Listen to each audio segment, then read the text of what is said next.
This is the key. I don't want you to be better than the next guy. Okay. Some people use that as a position, but I want you to be different than the next guy. If you see a board with a bunch of nails, 100 nails in there, but one of them is sticking up, you notice that one. Our brains are built to notice differences. It helps us filter out noise. And so when people see you and they hear about your business, they want to know what's different about you. They want to know, they don't want to necessarily know if you're better or you're worse or whatever. Of course they do in some way, shape, or form, but really they want to know if you're different and what is different about it. That's what's intriguing to people. So don't be better, be different. The key objectives of brand positioning. We're going to go through these: differentiation, relevance, and credibility or attainability. Let's walk through this. I've built a Venn diagram. Everybody needs a Venn diagram, right? Differentiation. This is the critical key driver of positioning success. Your brand must be unique in some way, must be unique. And I know at the core, we kind of all want to believe we're unique in some way, but it has to be unique in the eye or the ear or the mind of whoever is listening to you talk about your brand. Next, we've got relevance.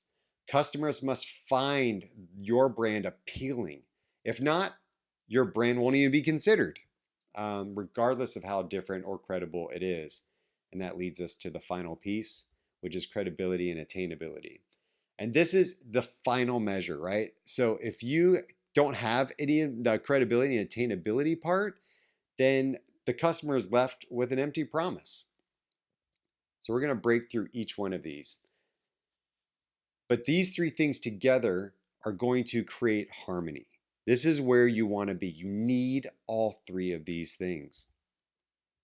If you don't have credibility and attainability, if you just have differentiation and relevance minus the credibility attainability part, then you just have an empty promise, right? You have something that's different and something that's relevant, but I just can't grab it. I just can't attain that thing, right? It's just an empty promise. You can't deliver. Now, if we're different and we're credible and attainable, but we're not relevant, then we're just in a niche. It won't be considered because it's just not relevant to me or the masses, and then you have nothing. Then we have relevance. So if customers can find us appealing and relevant, and they can also attain us and we're credible, but we're not different in any way, shape, or form, then we're just a commodity, a mass produced commodity.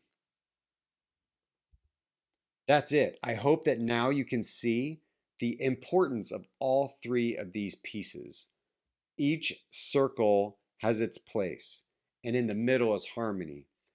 And we're going to struggle in different areas of this, right? If we start falling into some of those little pieces where we just have two of our circles overlapping, then we have a problem that we need to fix. A position is something that exists in the mind. It's something that needs to be filled. There's these gaps in people's minds that need to be filled, that differentiation. Every category in the mind is either filled with a name or it's not. So when we see a product or a service, our minds fill that gap with something. If that category is not filled, then it's an open hole or position which you can then easily occupy. So that's what you want to figure out. Even if you're in a niche that has something there, but you have a unique angle or something that's different about you, then that is a position.